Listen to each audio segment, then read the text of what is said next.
امیر رضا رښتیا خبره ده چې افغانانو د دې واقع خلک کوي چې څلوېښت کاله وشو نو زمونږ دا کیسه چې کومه ده څلوېښتو کالو نه موږده ده چې ما ته یاد دي دې هلک په دغه سکول کې و بیا دې کوټې ته هم تللی دی او کراچۍ ته او چېرته عربو ته پکې لاړ او څه او څه نو موږ سره خو وړوکی لوی شوی دی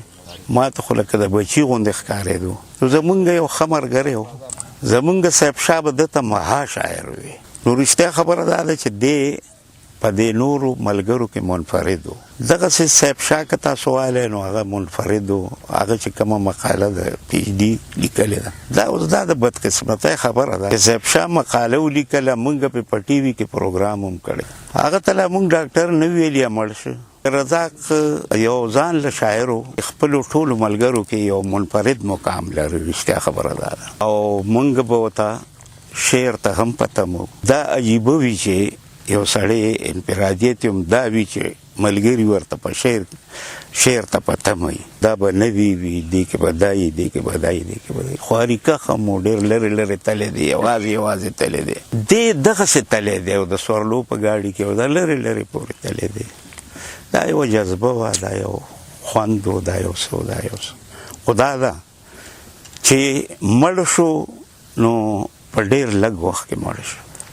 د مرګ سړی نه و ځکه چې دی زمونږ کویجو د بچي په ځای و هسې ږیره سپینه شوې وه او سر یې سپین شوی ډېر زیات ښایسته هلک و ډېر زیات مراڼی و مونږ ته ډېر زیات افسوس دی یو کمی پیدا شو په دې لږ عمر کې یې ډېره شاعري کړې ده ډېر نثر یې ولیکه دا ده چې کم نثر لیکلی دا ډېر مشکل کار دی دا زمونږ دا ملګري دا میلمانه دا راغونډ شوي وي دلته دې قبر له هم راتله د تخبیه نه راغلي دي دا نور خو د دې ځای مقامي خلک دي غوښتئ چې په دې قبر باندې ګلونه ملونه ور واچي نقاد هم و د امیر رزاق نظمونه تاسو وګورئ تنقیدونه یې کړي او دې شاعر هم ښه شاعر دی لرې لرې تللی دی خدای پاک دې وبخي چې په دې لږ عمر کې هغه څومره کار کړی دی دا ډېر دی ښه کړی دی ټیکې کړی دی د قام له دې ولس له کار کړی دی خاورې له کار کړی دی خدای پاک دې وکړي چې دغه ځای د دا کمی دا مونږ په څه نه څه طریقه په څه نه څه ذریعه پوره کړو او خدای به پوره کوي ځکه چې خدای پاک داسې مسبب الاسباب دی چې دی دا کمی پوره کوي خو دغه دی چې کم نثرونه لیکي دا کمی